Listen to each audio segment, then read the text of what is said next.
That's what I'm talking about. Next slide. Why are kids not willing to talk to staff members when they're in detention? Go. Staff is viewed as authority. Staff have the ability to take things away. The goal is to buck authority because rebellion has become the new norm. And it's viewed as snitching. Me and Roz were talking about something last night. And this is one of my gang experts. So, you know, all the questions that you have, he's gonna come up and he's gonna share with you. And if you leave here, if we leave here and we don't have at least 30 questions, you're not gonna like the email that I send all the time. Trust me when I tell you. Shara told me something last night, and he said the kids that come into non-secure places,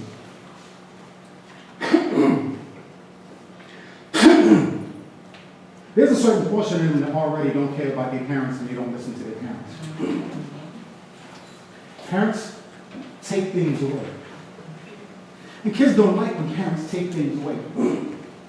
And so as soon as they come into your environment, you're charged with the responsibility of taking things away. And so the same hostility and aggression and everything that they see for their parents, they now see it in you. They now see it in you. And it's not something that it's just natural for them. It's just natural. It's natural. Next slide.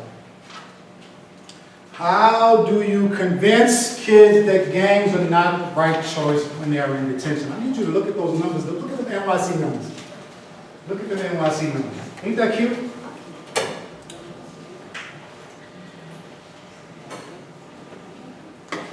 at the numbers. Now here's what you don't see, and we're talking here, New York City's largest gang. Now if this was Long Island, this would be here. And what you do not want is them. Come on, take a knee. That's what you do not want. Because see, the way we assess gangs right now, lazy ass city of New York, lazy ass Bloomberg, lazy ass whatever to do, whatever, Joel Klein, and the rest of them. And I seen Captain Black on the train the other day. I did, I promise you, I seen him on the train. We no longer have, people keep this in mind, we no longer have Bloods, Crips, Latin Kings. We have it, but it's like a tree. Everyone calls themselves a subsidiary of this, but they've never been initiated into this. So these, I was surprised when I saw this, and I would like to know how they qualified the data to get these numbers. Because what we have in society now, they're called crews, they're called cliques. 40th Street Boys and the 41st Street Boys are two entirely different little groups with their own little symbols, their own little, look like they be, sign language, and their own little, and so every different block has, and you know how that started? Let me help you understand how that started. That started because kids got tired of other kids jumping them every day and beating them up every day and forcing them into gang. So they said, you know what, I'm gonna be in no gang, but I went to kindergarten with this dude. We in 7th grade now, I'm not gonna let anybody do nothing to him. Your child, the child that you raised, that you know, he ain't got no fight in him because you raised him. Boy, if you gonna take your ass upstairs and read a book, I'm putting my foot so deep in your ass, you're gonna be sitting on my lap. Your child. You know he ain't got no fight in him. So now when they knock on your door and tell you that he's involved with gang activity, here's the first, oh, not my baby, not my child, no, he didn't do, no, he, what?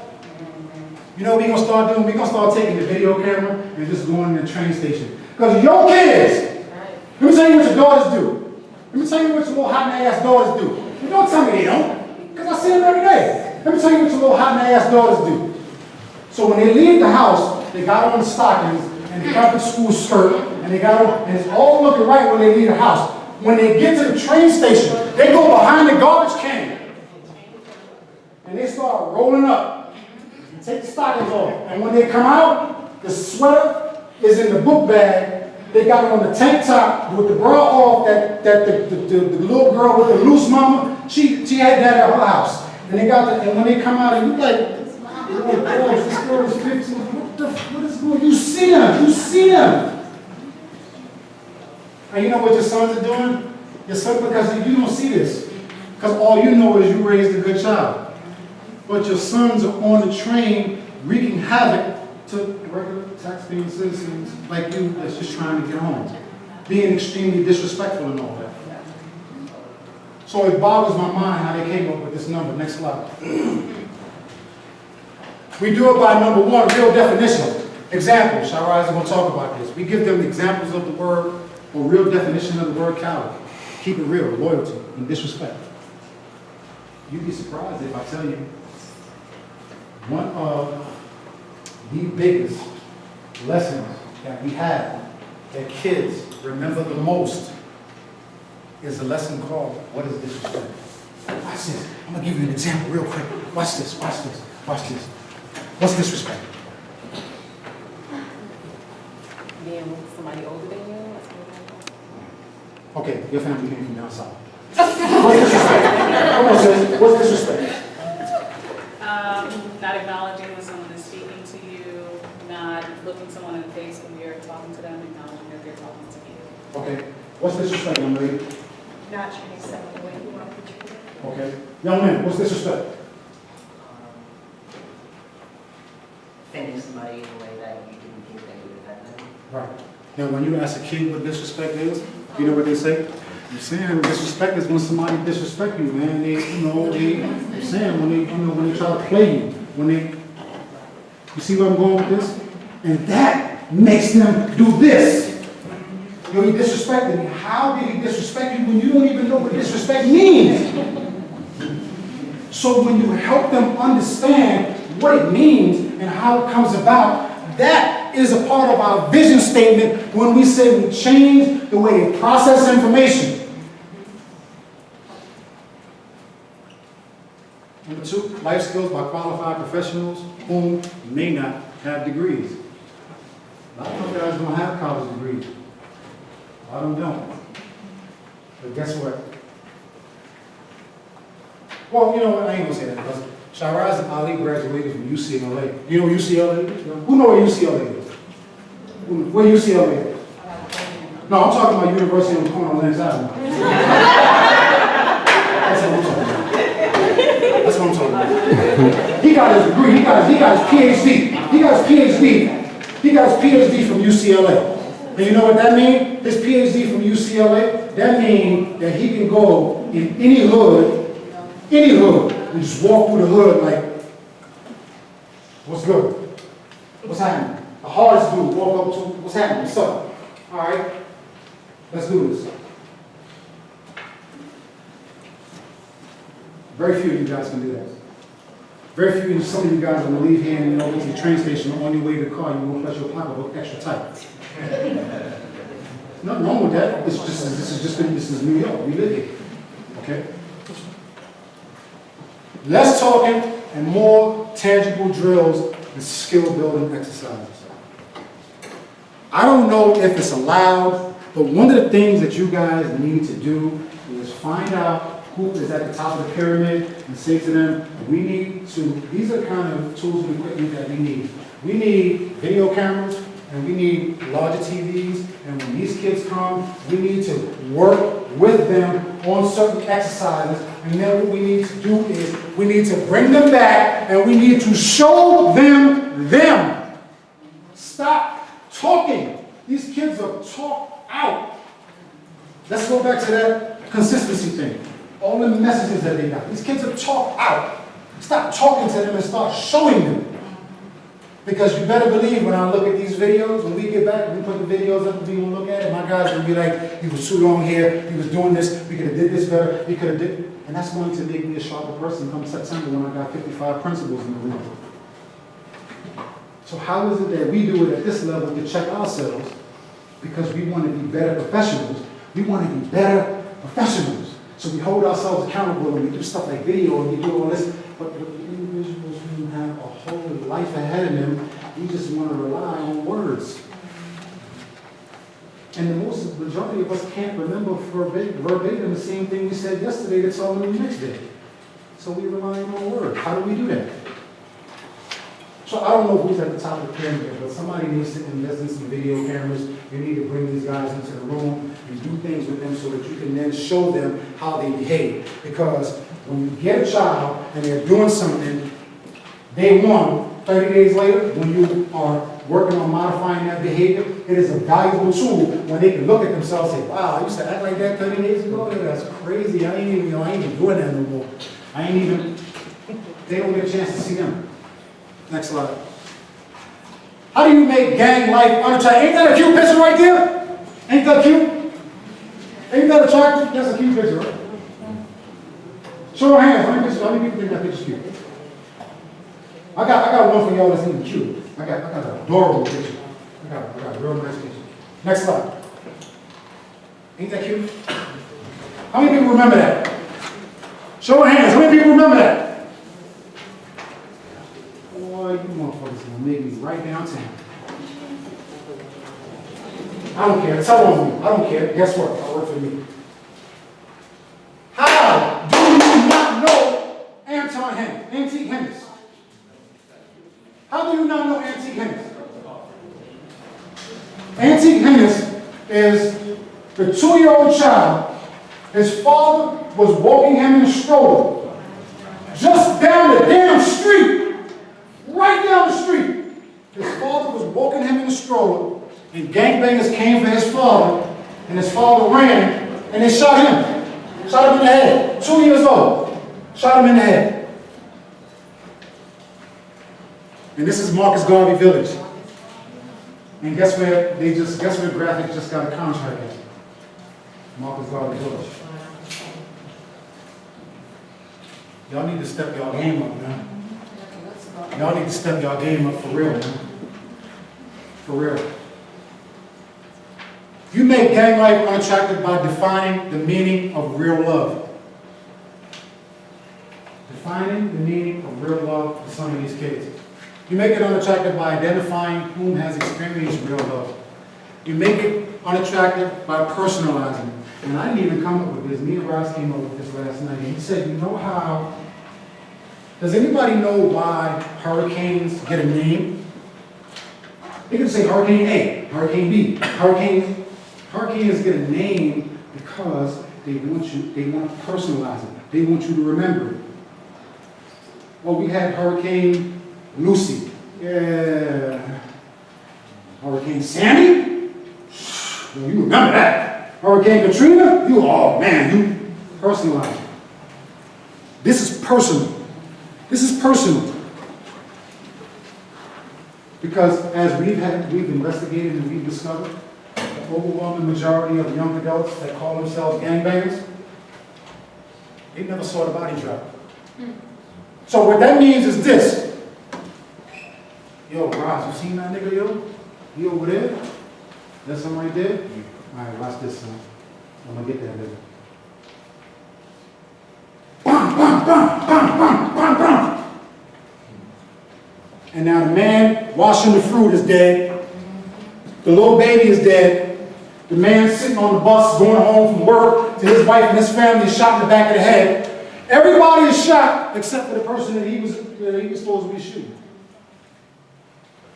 That's why we got to personalize it. That's why we got to personalize it. You got to sit them in a room and you got to bring to life this kind of stuff. And that's why we have a crime victims program. GRAAFICS has a crime victims program where we take the mothers of the young men that have been murdered and we put them in a room with the gangbangers. Communicate, talk. See how that mother feels. See how that grandmother feels. Sit there. Role playing. Video cameras again. And then the two most important things. Internal follow-up. When you do this stuff, you can't do 1 through 4 and then go home and then not come back the following day and follow up. Ms. Bryce, how many children do you have that come here on a day? Do you know? Yeah? And no, the NS is 56? 56. Combined 56? NSD and NSP combined. And how many staff members in here? 26. There's 26 staff members in here? 26 DOE. DOE 20, staff. and but, And then you have the provider staff total, I don't have the total. right. So them numbers, you know, and like I told you, you know, on field stats, every degree that I have, I always had to do it in summer school. But it looks something to me like if each staff member personally said, I'm going to take 2 of these kids and make them my project. I'm going to take 3 of these kids and make them my project when I come in. You know, I was thinking about you last night, I seen this thing on TV, and it could be a lot. But how many times has this child ever heard somebody say, I saw something, it made me feel good, and I thought about you? How many times have they ever heard that? Follow up. And then here's where we come in.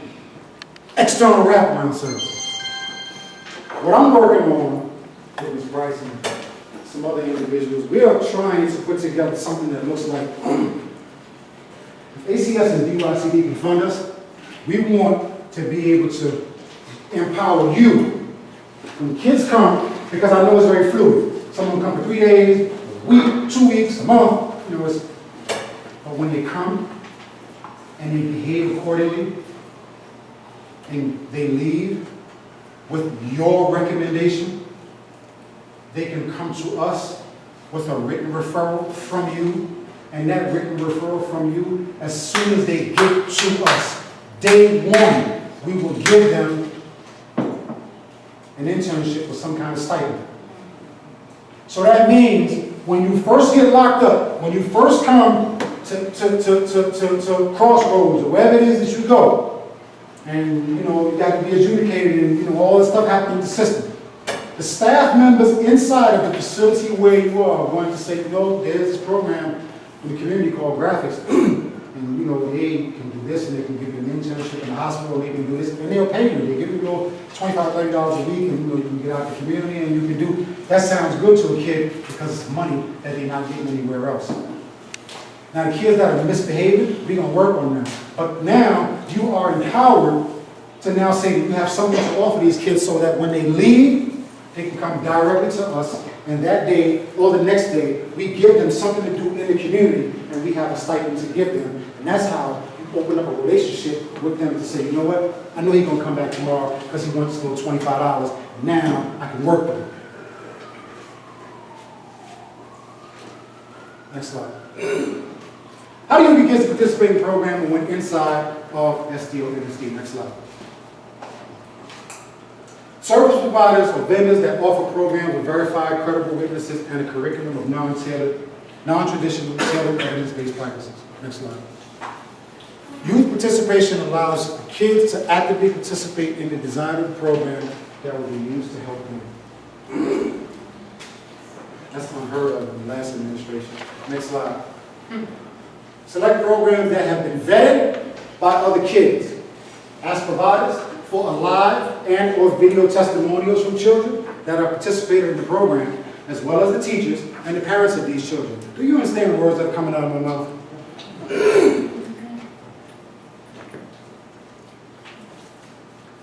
Part of the reason why it's hard for us is because when people write elaborate proposals and they get the money and they come in and they make your job hard, and kids don't get services and they ride off in the sunset and they expensive cars, and you know you have those administrators downtown that you know want to stand on the roof of their house in the Hamptons and tell you what to do on Nostrand Avenue. You know, nobody's being vetted. Nobody's being vetted. Find out what the kids think about the program. Find out what the parents think about the program. Find out what the teachers think about the program. And then say, we want to welcome you into our facility to help us make a difference in the lives of our kids. But as long as people can just sit down and just put some words on paper and get the contract and come in and not know what the hell they're doing, you're going to almost got anarchy. But guess who has the power to do that?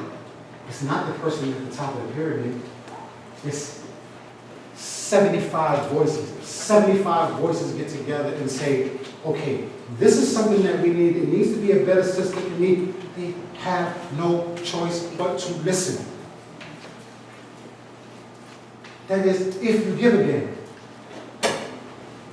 Next slide. A reward system, and that's the one that we talked about just now. Kids have to know that if they buy into interdepartmental programming, that they have a guarantee that once they're released, they will be connected to a community-based program that will offer them something tangible day one of their release. Watch this.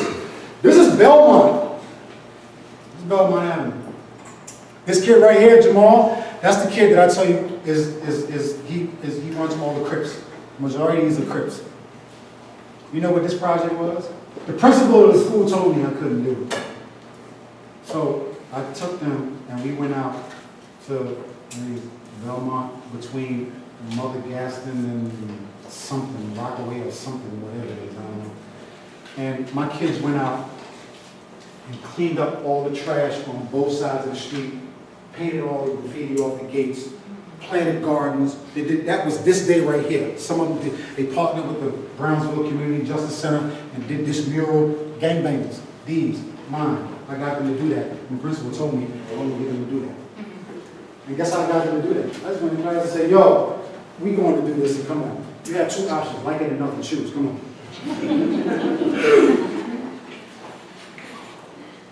Next slide. How do you get kids to open up and talk when they're gang affiliated so that they need help? Next slide. Change the environment. Something as simple as a room that's decorated differently. I say this to people all the time, and these are the last few slides before we open up the questions, and Shiraz is going to take the questions. I say this to people all the time. We say to the principal, I don't want anything of yours. Because everything that you have reminds these children that they are in a situation that they don't want to be in. I need you to give me a room, and that's it. I don't even want the paint on the walls. My team come in, they paint the room a different color. All the tables and chairs go. We go buy brand new tables and chairs. We bring in 65-inch screen TVs, and all kinds of technology, and clothing lines, and all kinds of stuff, so that when the kids come in the room, oh, what's going on in here? Oh, it's a totally different environment. It's totally different from everything else, so you have no choice but to buy into what we're doing, because this is a different environment. Versus every room you go in, it's this sad-ass gray with these prison bars on it. I ain't doing nothing when I come in here. Man, I ain't fuck this shit, man.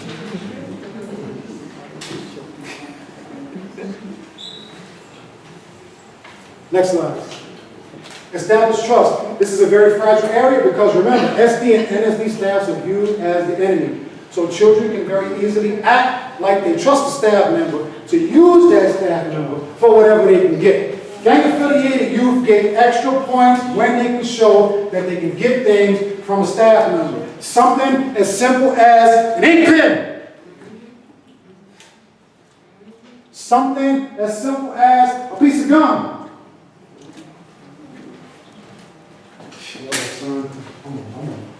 Yo, son, I'm gonna smash that when I get to New York, son. Yo, she liked me, yo. She gave me a smell of pen and got a perfume on it and all that, yo.